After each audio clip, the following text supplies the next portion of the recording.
Hi, my name is Melania Gutierrez, and this is a review about the book You Have the Right to Remain Silent. Hi, my name is Parina Skorgil. The first main point I would like to cover is never to talk to the police without a lawyer.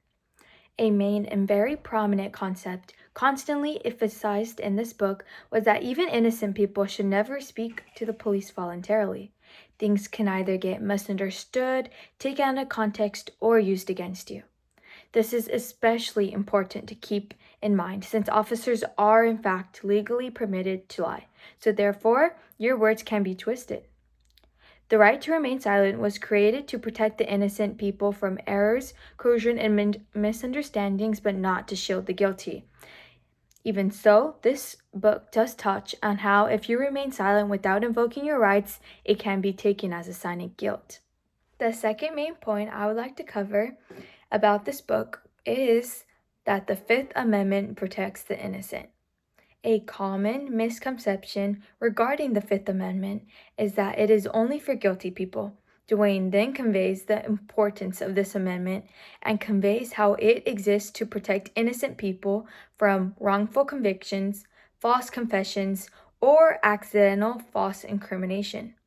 An example of this would be a college student answers police questions about a party where drugs are found. Even though this individual personally didn't use, bring, or take any drugs, he admits that he heard people talking about weed. That statement can be interpreted by the officers to imply he knew drugs were present, even though he actually did not participate in the crime. The third important main topic about this book is that the justice system is designed to convict. Duane does an extremely good job displaying how police and prosecutors see confessions and aims to solve cases, just like how the court assumes anyone who talks must be guilty. Courts also allow coerced and misleading statements. While this does create a system where most innocent people will be convicted, it is not by malicious intent by police.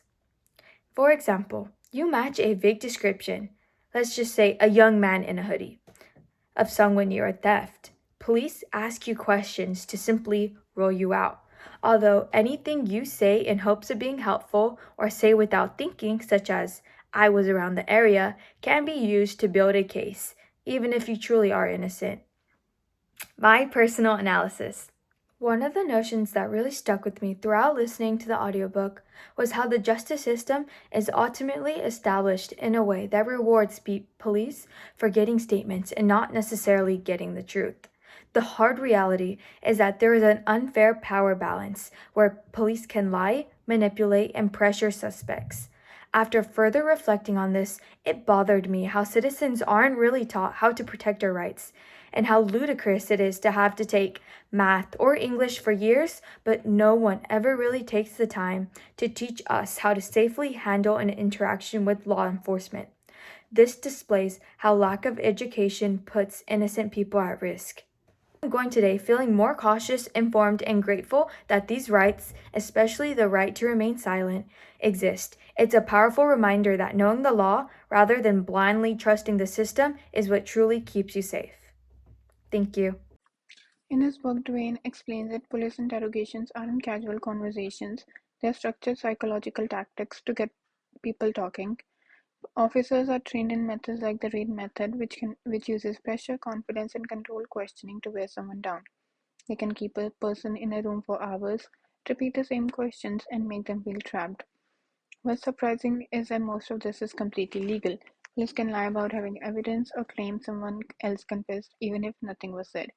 For example, an officer might tell a teenager, your friend already told us everything. A young and scared person might confess just to end the stress, even if they did nothing wrong. His message is clear.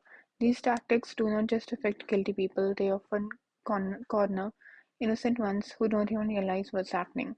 Because of how risky these situations are, Dwayne teaches one key lesson. The safest thing you can say is, I want a lawyer, not maybe I should get a lawyer, not I don't think I should talk, and not silence. These can be ignored or misunderstood, but once you clearly invoke your right to remain silent and ask for a lawyer, questioning must legally stop. This exact phrase is what truly protects you. After reading You Have the Right to Remain Innocent, my entire view of the justice system shifted. I used to believe that innocent people should explain themselves because they have nothing to hide. But Duane shows how dangerous that thinking can be. Innocent people can easily incriminate themselves by trying to be polite, honest, or cooperative. The part that shocked me the most was his point that the average person unknowingly commits the 3 felonies a day simply because the law are so broad and complex.